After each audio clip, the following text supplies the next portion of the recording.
Over 13,000 U.S. Marines have now arrived near Venezuela, and what's happening in the Caribbean looks like the biggest military buildup since Iraq. Just off Venezuela's coast, Trinidad and Tobago has turned into a full-blown military zone. Meanwhile, the airspace above Puerto Rico has been completely shut down under National Defense Protocol. 2 U.S. aircraft carriers are already in position, and a third is racing in from the Caribbean. This could be one of the largest U.S. strike packages since World War II. Meanwhile, the U.S. officials are saying that there's no plan to attack Venezuela, but analysts are calling it the biggest military buildup since the Iraq War. In response, Venezuela has warned the United States that if an attack is launched, it will retaliate with its full strength. They deployed their Russian-made S-300V and BKM-2 air defense systems. Both nations are now on high alert, and tensions across the Caribbean are reaching a breaking point.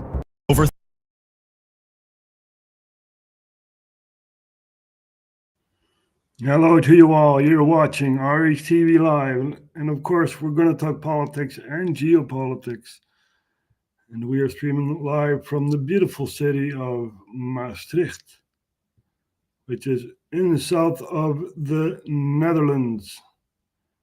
And of course, we're going to put focus on Venezuela. Very, very interesting to watch what's happening in and around Venezuela, right? So here we have it. Here we have Caracas and Trinidad and all these other islands and stuff. So it's very interesting to see what is happening in Venezuela. And of course, we have some other clips that we can show of Maduro, and we're going to give some background first, right? So you had a leader, Hugo Chavez. Now, Hugo Chavez had died of cancer, right? So therefore, he appointed Maduro, and Maduro has been in power ever since. So we're going to take a look at a video clip of Maduro, right? We need to prepare this first. So here we have Maduro saying the U.S. cannot use the weapons of mass destruction card.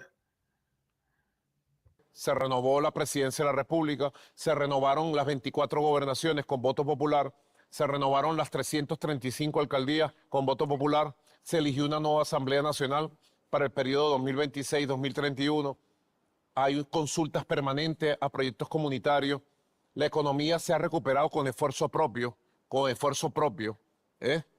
paso a paso creciendo una nueva economía.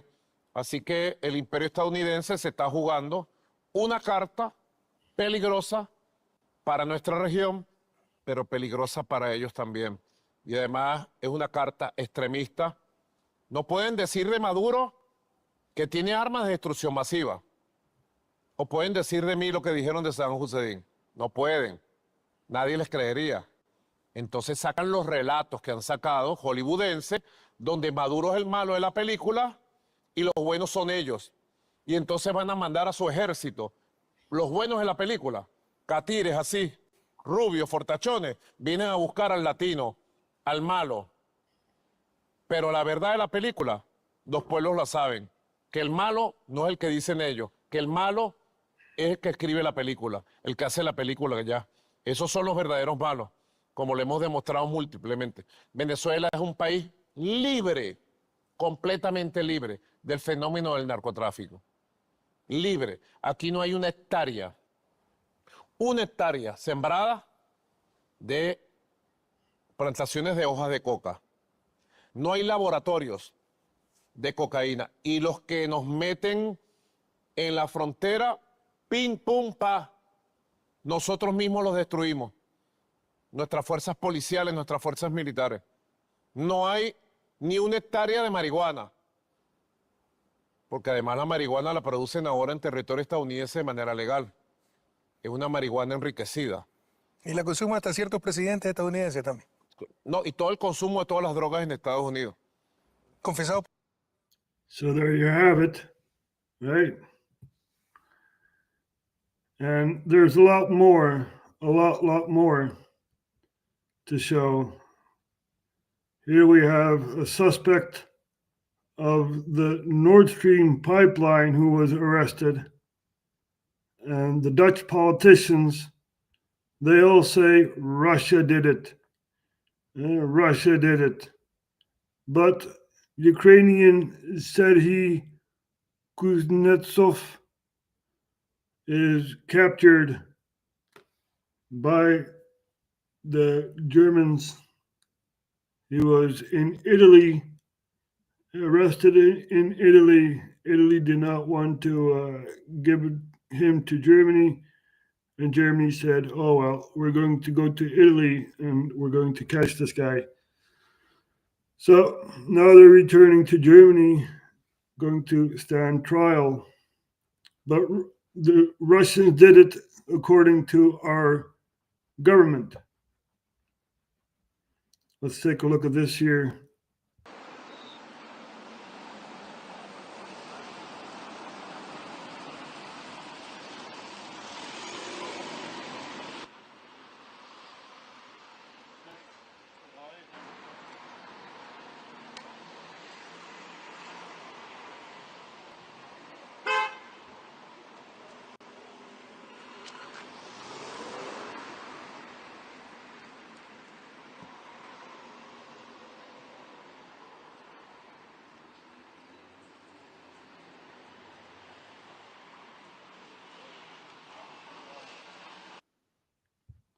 So we have that going on, right?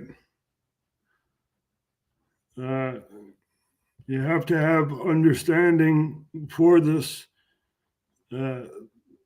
so-called war, right? It's not really a war. It's pressuring the country, Venezuela, staying on the line, right? Putting pressure on Venezuela. And why? Why is this, important? Well, Venezuela gets their military supplies from Russia. Now that means that, that the military supplies used in Venezuela cannot be used in Ukraine. So basically you have two fronts, right, where Russia needs to supply. You have the east of Ukraine, the Donbass, and all that. And you now have a new pressure point named Venezuela. Yep. So, they're putting pressure on Venezuela. So Russia needs to divide their arms, So this is all happening, right? We're not making this up. This is the frame of reality that we're in. And let's take a look at this here. These are factions in Venezuela using Russian arms to defend themselves from flying US planes and stuff. So this is a very, very dangerous game Trump is playing. Russia's Igla missile family stands as one of the most widely fielded and enduring designs in modern warfare. First introduced in the early 1980s, Igla has evolved through multiple iterations, culminating in the Igla-S, a refined, more capable system designed to counter modern threats like cruise missiles, drones, and low-flying aircraft. The IGLA project began in earnest in the early 1970s, not as yet another upgrade of earlier Soviet Strela systems, but as a from-scratch attempt to surmount their known limitations. Official service entry came in 1983 with the 9K-38 IGLA, NATO SA-18 Grouse, offering head-on engagement capability, enhanced seeker sensitivity, and stronger resistance to infrared countermeasures. Shortly before full IGLA deployment, the Soviets fielded the IGLA-1 SA-16 Gimlet in 1981, a simpler variant delivering adequate performance faster. Then, in 2004, Russia unveiled the 9K-338 IGLA-S, or SA-24 Grinch, marking a decisive leap. A fully digital seeker, a larger warhead with proximity fuse, a longer range, up to 6 kilometers, and better countermeasure performance. The IGLA-S system is built around the 9M342 missile housed in a 9P5. We want peace. That is what we want. We don't want warfare, right? We want peace. And Donald Trump had said during his campaign, I'm a president of peace, right? So, and now he's not waging war yet. He's putting pressure on the line, right? And using the military-industrial complex to his advantage, right? All these islands, these surrounding islands, such as Trinidad and Tobago and all that, you know, they're used as a military base to put pressure on Venezuela, right? So it's sad. It really is sad. You know, we want peace. That is what we want. We don't want war, right? Here, defense, intelligence, freedom for Venezuela will come from the skies. No, freedom doesn't come from a barrel of a gun. You see? Mao said political power comes from a barrel of a gun. Well, that's true. That's true. But freedom doesn't, right? We want freedom. We don't want war. We want freedom. Freedom for everyone. Freedom for the people in Venezuela. Now, I'm not really for Maduro, right? Because we know how the game is played. He has all the cards in his hands, right? And he is cheating. We also know about the referendum that he had in neighboring Guyana, about neighboring Guyana, right? Not in Guyana, but about Guyana.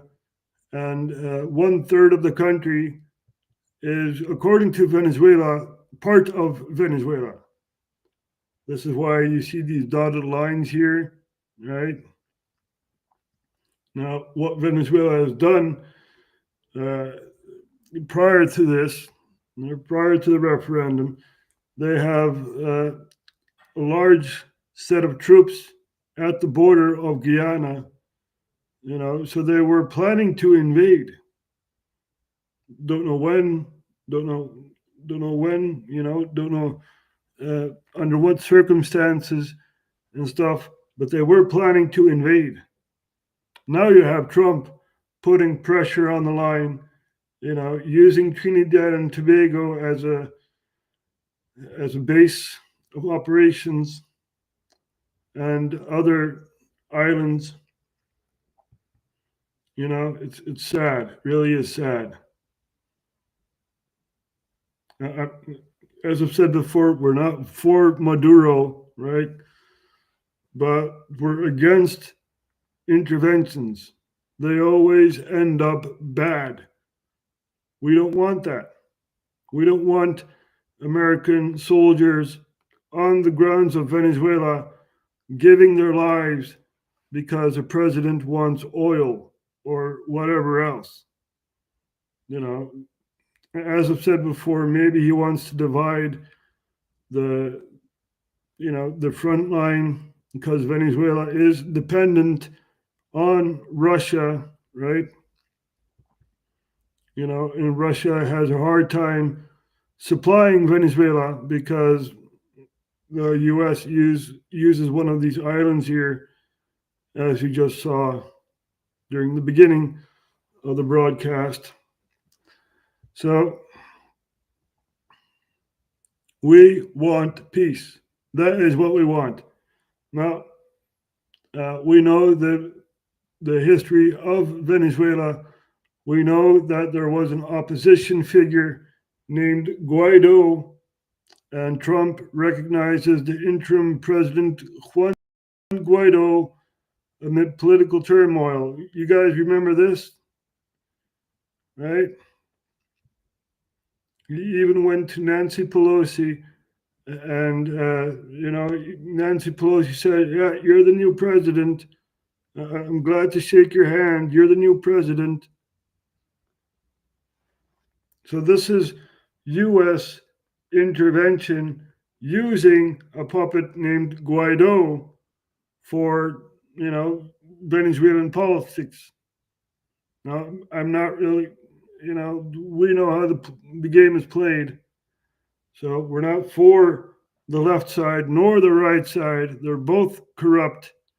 But now the left side under Maduro has unlimited power, and the population of Venezuela is getting armed by their own government. Because, who knows, maybe the United States will attack, maybe not. My 10 cents would be they're not going to attack. They're putting pressure on the line, dividing Russian arms. That's what this is about. And if Trump really wants to play the chess game, right, you should invest in Sudan, Mr. Trump. You should invest in Sudan. Now, why? Why would you invest in Sudan? Because there's a war going on there, right? You have the army against paramilitary forces, right? But the most important is there are gold mines in the west of Sudan. Now, these gold mines are protected by Wagner. Remember those guys? Russian mercenaries? Yeah. So you have Ukrainians fighting Russian mercenaries in Sudan for the gold mines, right? So you have to do something there, Mr. President. I don't see you waging peace over there, saying you solved 8 wars. Now, the wars in Africa have been prolonged, right? Such as the Congo, DRC, right? Democratic Republic of the Congo. We know that Rwanda, Burundi, and Uganda had proxies trying to overthrow the government there.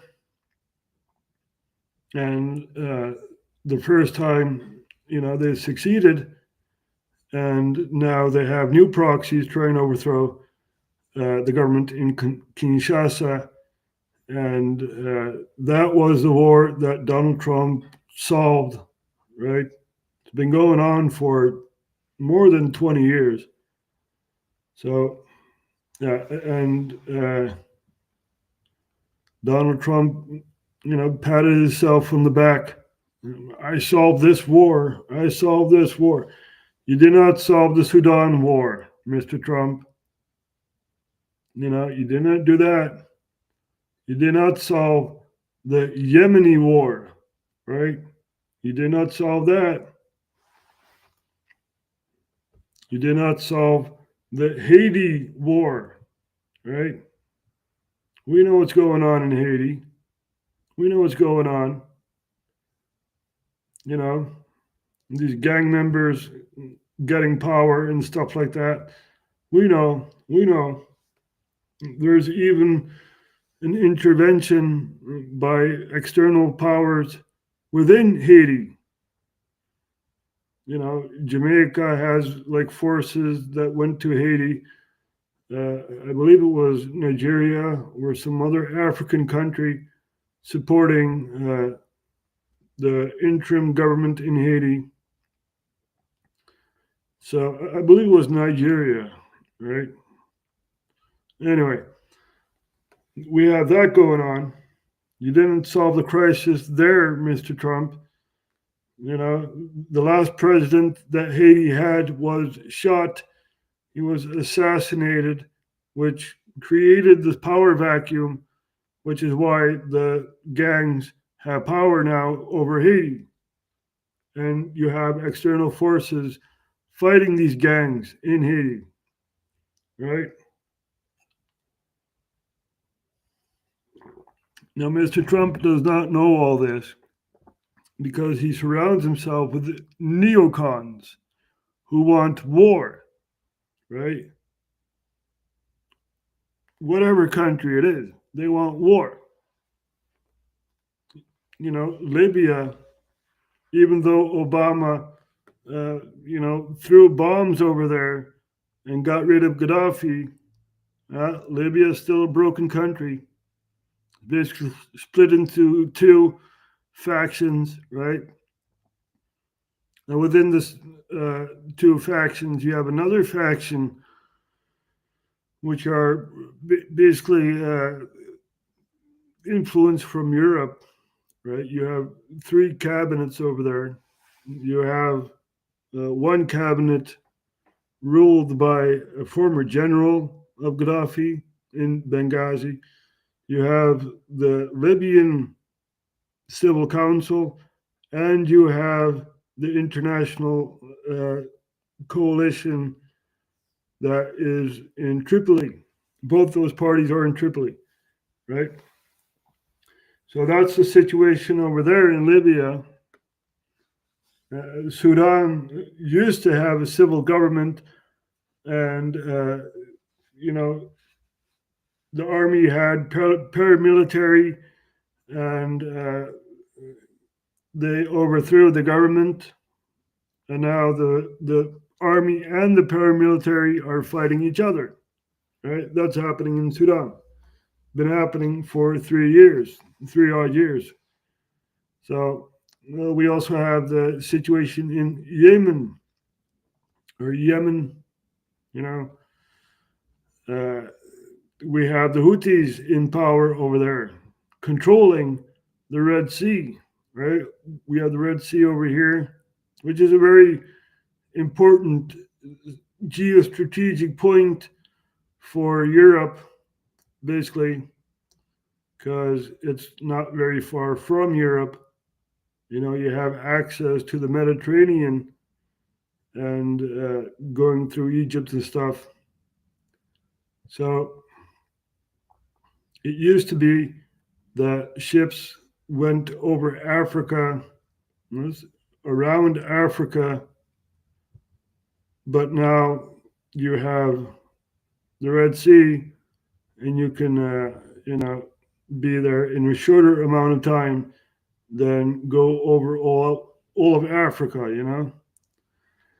So, but the Houthis are controlling the Red Sea, and they have a warning sign for Israeli and U.S. ships, and don't go through the Red Sea because we will take over, right?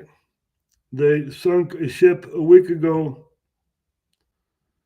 and it's very impressive to see that a small ragtag group of, the rebel fighters basically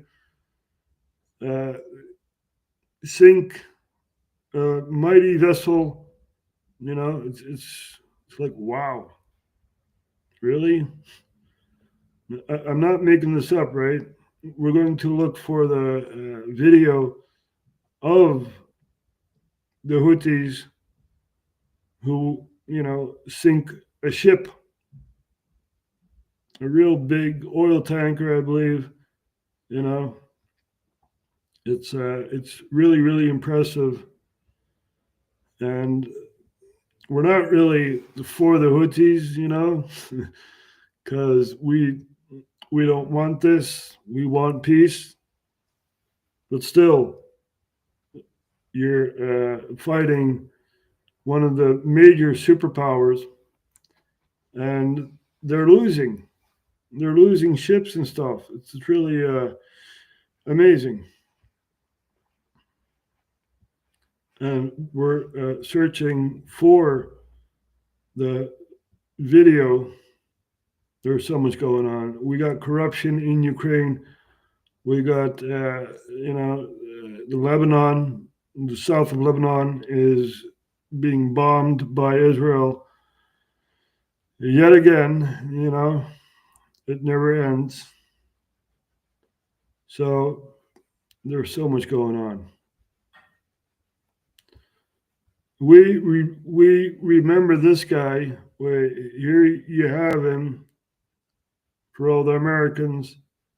There we have John McCain standing in Ukraine saying, the future is in your hands, or something along those lines. Let's take a look at this here.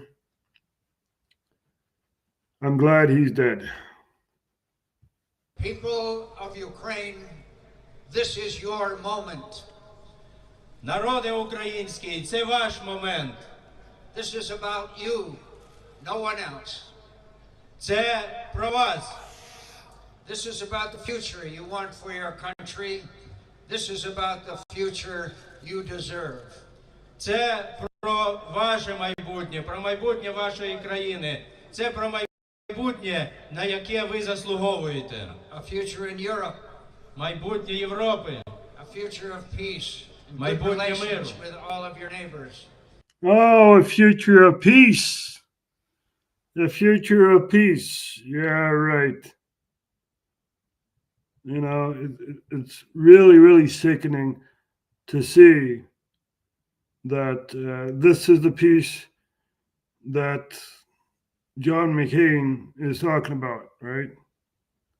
These are mass graves in Kharkiv and other places in Ukraine. Now, this is what John McCain meant with peace.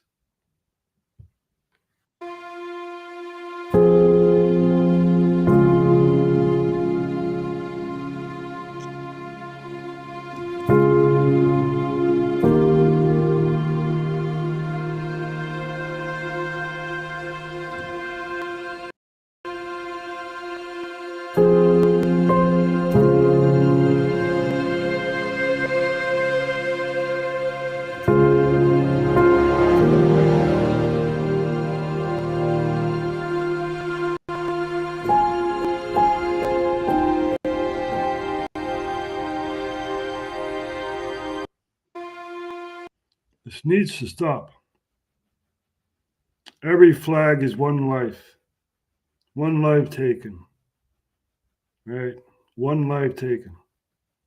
Look at all these mass graves. Look at how many people have died already. This needs to stop.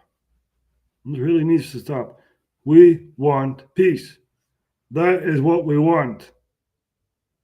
And we're doing our best using peaceful methods to get peace, So we want peace. Let's see what else we have on our Twitter feed. There's so much to talk about, right? You guys remember this? We just saw this here. People falling down, suddenly getting a cardiac arrest, I wonder how come, right? I wonder how come. You know, it's sad. It really is sad. Trust the government because the government says this is good for you.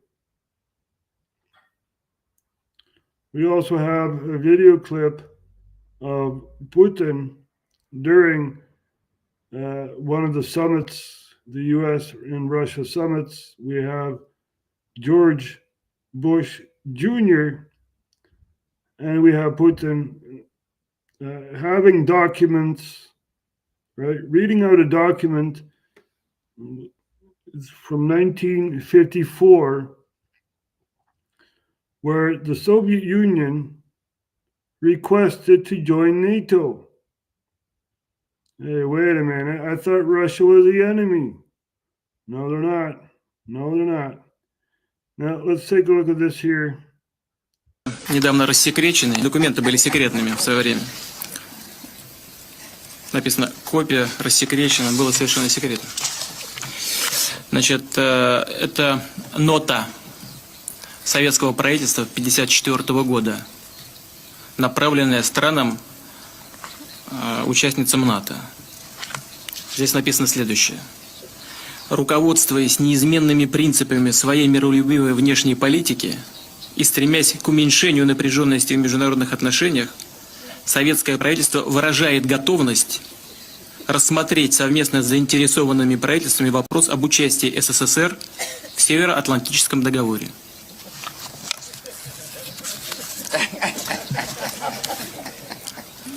А вот ответ. Нет необходимости подчеркивать совершенно нереалистический характер такого предложения. Это ответ. Значит, помните, где-то год назад примерно, может быть, на вопрос о том, вот как вы относитесь, возможно ли, чтобы Россия как-то присоединилась к НАТО, я сказал, а почему бы нет? И сразу же бывшая госсекретарь, госпожа Олбрайт, не помню, где она была, где-то в командировке в Европе, сказала, но это не обсуждается сейчас. This is not up for discussion right now. Right? NATO needs an enemy. It used to be Afghanistan, right? The Taliban, because, you know, the U.S. invaded Afghanistan after 9/11, even though they did not do 9/11, right? And the European countries were under alliance, under NATO, attacking Afghanistan, even though it's a defensive alliance. I put that in quotation marks. Вы понимаете, дело в том, что мы же задаемся вопросом, это военная организация или нет? Военная. Нас там видеть не хотят? Не хотят. Она двигается к нашим границам? Двигается. Зачем? Вот что лежит в основе нашей позиции. So there we have that, right? There's so much going on. Let's see what else we got here. Oh, yeah, volcano eruptions in Africa, November 24th. So a very large volcano in Ethiopia, I believe, erupted.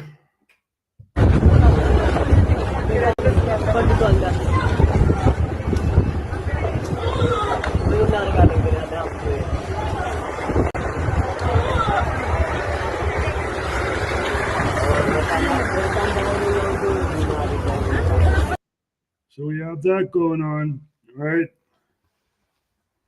We said the last live stream, we were talking about Africa. You know, Africa is going to split up into two continents, right? And we were talking about that. And, yep, we predicted the volcanic activity. So, yep, we're watching the world. And we let them know that we are watching. Right, we have Ruben Brekelmans, which is our defense minister. And here I said Putin does not want a USSR. He wanted to join NATO in his first period. He shows documents that within their 50s, they wanted to join. But NATO did not want that. NATO needed an enemy as Russia, and now they have an enemy. So here we have what's going on in Kiev, November 23rd. The Minister of Social Policy, Denis Yulitin, has been accused of embezzling 74 million in humanitarian aid from families of conflict regions. So we have a collective, jar, and we're putting money in the jar, the Netherlands and all these other European countries, and the guy holding the jar, thank you for your money. Now I'm gone. Bye. Bye. And all that money is gone. So with that going on, right? There's so much going on. We also have people standing up in Syria. Here we have our demissionary prime minister shaking hands with all these people in the G20. He was off jet setting in Brazil, the COP30, the climate summit in Brazil, and then the G20, and he used the plane, even though we're not allowed to use planes. They can jet set everywhere they want, right? No God is above mankind. No such thing as Adam and Eve. The Quran is a book same as the Bible. Blind gods walking, hypnotized by their surrounding. The gods of war say they want peace without consulting anyone. Agreements made and rejected. Yep. So here we have the prosecutor that was looking into Biden, right? And he got fired. So we have that going on. The Cossacks were in the Netherlands in 1813, not 30, 1813. And the Russian embassy was, putting that on their feed. And I say, you need some nuance here. For the Dutch person, the Netherlands was part of France, the Batavian Republic. After 1812 and the fall of Napoleon, Russia saw their chance to fight the French in the Netherlands. And they didn't do much, So we have that going on. Here, NATO strikes at Yugoslav power plants. It's okay when we do it. When Russia does it, we need sanctions against Russia. But when we do it, nothing is happening here. Nope, nothing happening here. So the Syrians, as I've said, were protesting, it's in the middle somewhere. We have images of people being shot by the Al-Jolani government, right? Who were opposing sectarianism within Syria. So we have that going on. And there you have the person laying on the ground. So we also have a drone attack, not by Russia, but by Ukraine, in an apartment where people were sleeping and stuff. So here we have a demonstration in Syria, as I've said before, right? Mass demonstrations in Syria, in Homs, Damascus, and other places. And it's good to see the Syrians stand up against Al-Jolani, and his puppet government, right? So we also have this guy here, who is the new head honcho for the Green Deal. And the last guy, Frans Timmermans, actually, because of him, we're in the Green Deal. And this guy is his successor. And there's, a trial going on in Europe about the Green Deal. And Frans Timmermans is not present at the trial, right? So we're going to take a listen to this here. Good morning, Alexander Bakker, Dutch newspaper De Telegraaf. Is Mr. Timmermans coming tomorrow? I understand the Secretariat has invited him, so you know how that goes. They ask us who we would like to invite, and then we say that, and then the chair of the and the Secretariat then make that happen. Mr. Sinkevicius was invited, and he declined because of agenda problems. Mr. Timmermans, I understand, has not given any answer, and that's a pity. I think, of course, I totally understand the election situation in the Netherlands, but you know what? I think a lot of people around Europe, they somehow feel Brussels is far away, and Strasbourg is far away, and when it is about decisions that are taken and political accountability, then they want the system to work. They want people to sort of answer to questions that are raised. So we have that going on, right? A politician answering a question, even though you didn't really answer the question, right? Just giving hot air and saying, this is my answer. No. History has proven that a central power within Europe does not work, right? We've had Berlin as a capital. We've had Paris as a capital. We've had Rome as a capital, right? It just does not work. Empires come and go, and we need to get rid of the EU. We need to get rid of this guy here, the head honcho of the Green Deal, the successor of Frans Timmermans. It's a lobby scandal with NGOs, right? And Frans Timmermans says, nope, I'm not present. I'm not here. So this is also a very interesting channel. Kevork Almasin, I hope didn't butcher the name.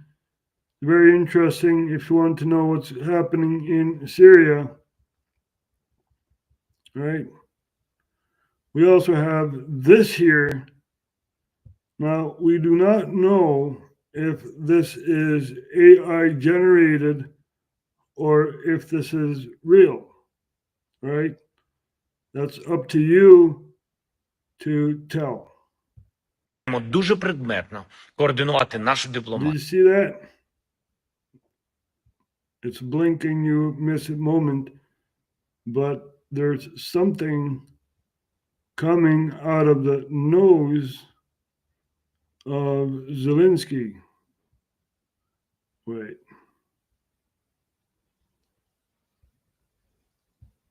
Дуже предметно. There, you saw it. Something white coming out of his nose. Координувати нашу дипломатію. So, Координувати нашу дипломатію. nope. Wait. Дуже предметно. Let's go back a bit.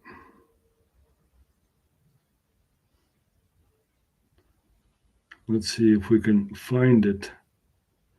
Something white came out of his nose. Now, it's blink and you miss a moment, but still. Дуже предметно. Almost had it. Координувати нашу. Ah, darn it. Anyway, it's a very interesting clip to see. There you go. There you go. That came out of his nose. You see the white dot here under the nose? You see that?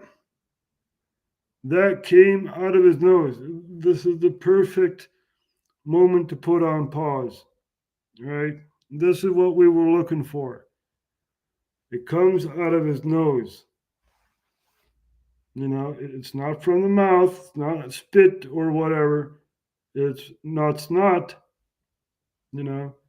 It's a white, powdery thing stuck up his nose.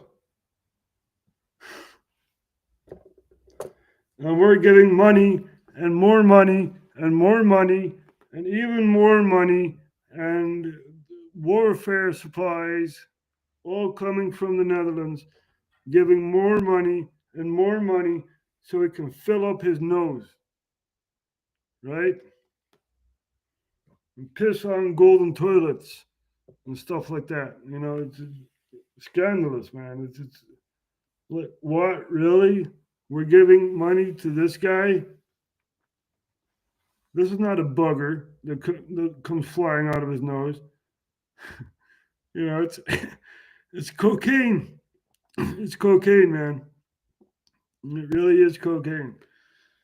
So you just sniffing it up, man.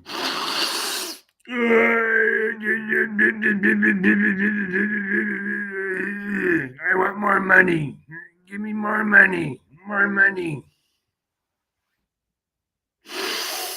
Yeah, more money. That's how it goes. Well, we are supplying jets and warfare and stuff like that to Ukraine so he can sniff up a lot more. All right? It's sad. It really is sad. So we have this here. It's also very interesting, if I say so myself, about a country, right? What is a country? So let's look at this post here. A revolution can be led by one person. A country can't. A country needs its population. Apathy in political issues only grants power to one person. True patriotism stems from the love of your country, not from the love of one person. Be aware of your country's history. The country can easily break up, as we've seen in recent history. Governments come and go, but power remains. Who has the power and what are you willing to do with it? With great power comes great responsibility. History is important to learn. The French beheaded their king and eventually led to one person naming himself the Revolution. His exile led to a king that fled as he returned. The name is buried in history, Napoleon. During his second exile, a king ruled France. So, full circle. You wanted to get rid of your king, now you have a king. Power is seductive. Once you have power, you're under the influence to use it. You always use it on someone else and enrich yourself and your family and friends. Politics is inherently corrupt ever since the dawn of humanity. The very first empires used violence as a tactic to expand. But within the empire, there was always a power struggle, leading to its fall. Babylon and the Assyrians have known. You know, it's people are supposed to know this, but yeah, we just posted on Facebook. We hope that people read, you know, and enlighten themselves on what's really happening, right? We're not looking at small issues. We're looking at the overall view of what's truly happening. right? So we have this here. We remember this guy, Julian Assange, right? Telling that the CIA had a plan to assassinate Julian Assange when he was in the Ecuadorian embassy in London. We remember that he fled Sweden because there was an allegation and he was not safe in Sweden. So he went to the UK, where at the Ecuadorian embassy, he was stuck for years and finally was put into prison. And after all these years, right, he speaks out.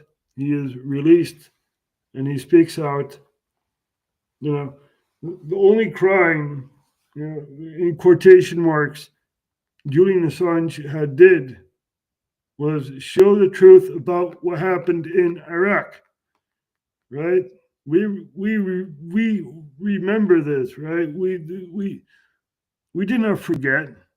You thought we forgot, right? Nope, we remember. Now let's take a listen to Julian Assange.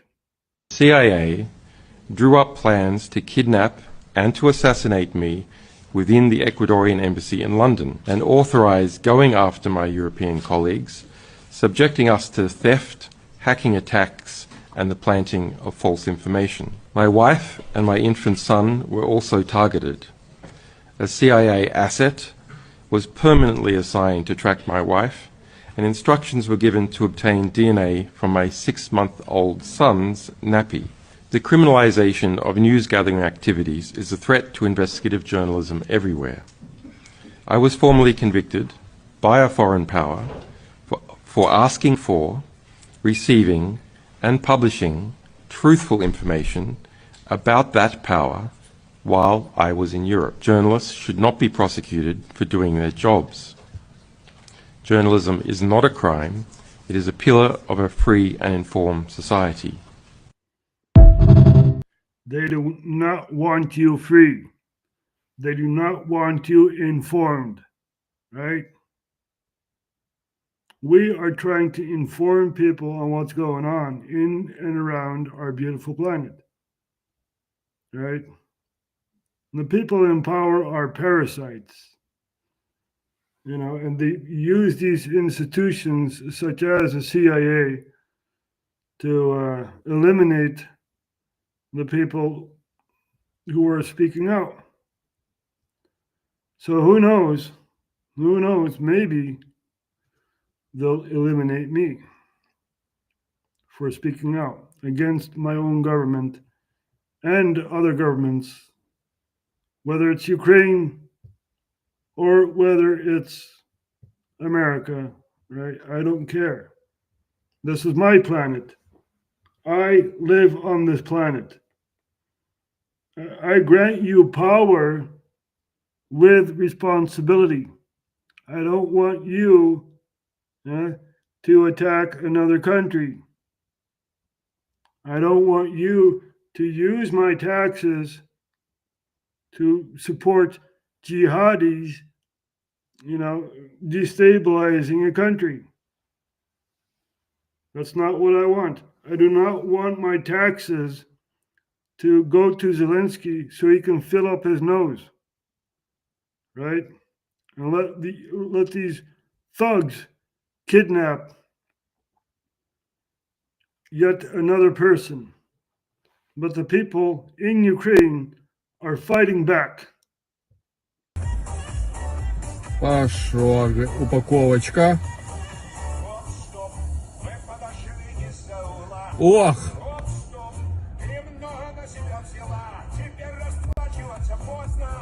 Отбивает.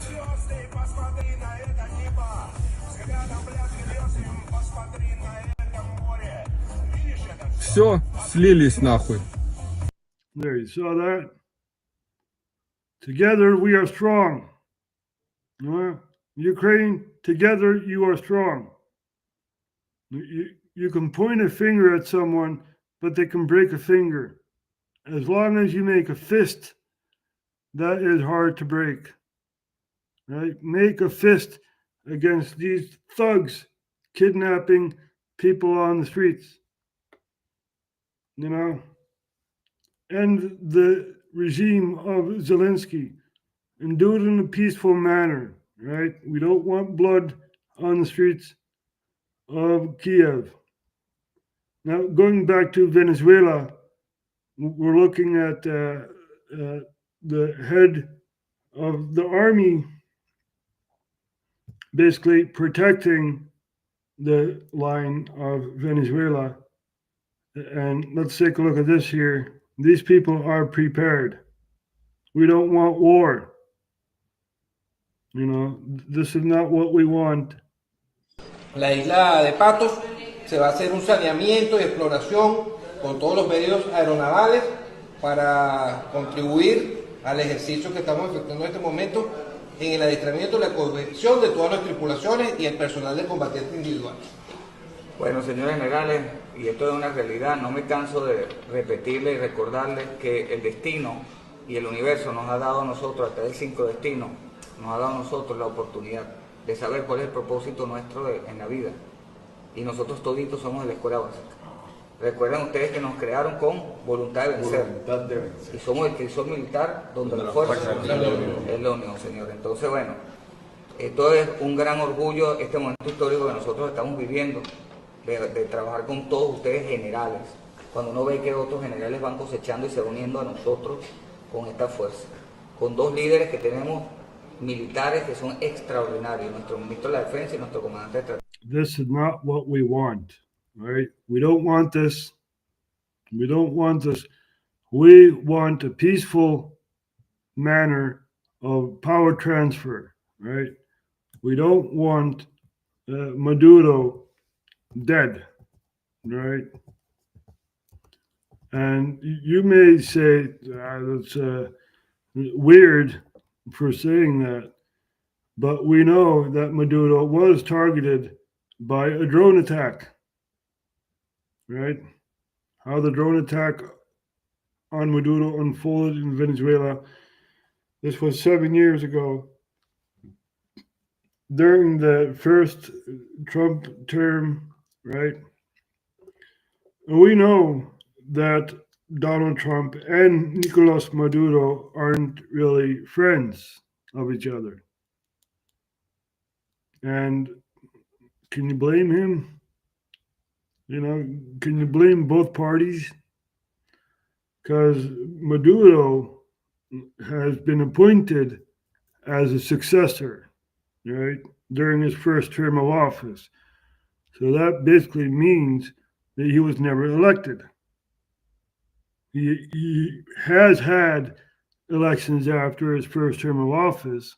He's now in his third term, I believe, third. Anyway, he's had elections, but we know when you have power, you want more power, right? You want more power. You want your friends to succeed. So you give your friends a powerful position. And this is what's happening in Venezuela. The friends of Maduro all have powerful positions, you know. So we're going to take a look at this drone attack.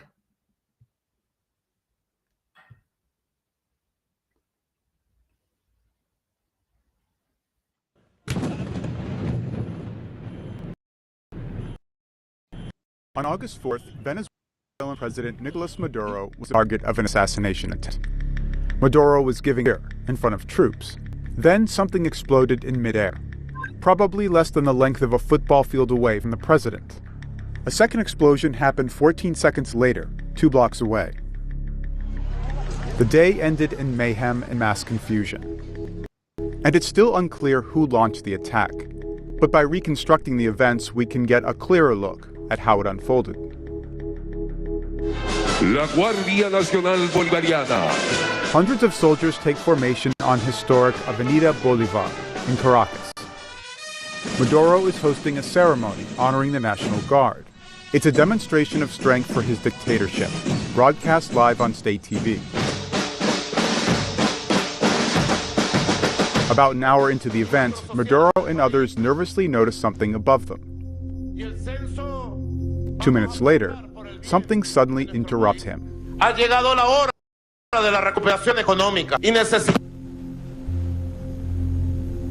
The state broadcast cuts to a soldier. But the same scene was captured by a camera.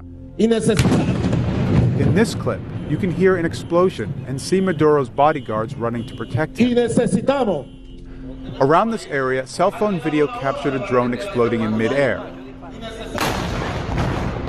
Above the military parade and within Maduro's sightlines.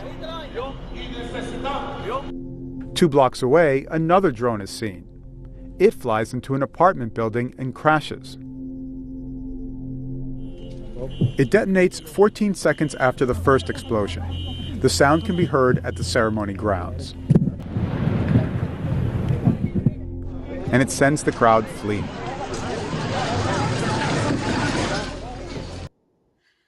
So that basically happened, right? We're not making this up. We're not making this up.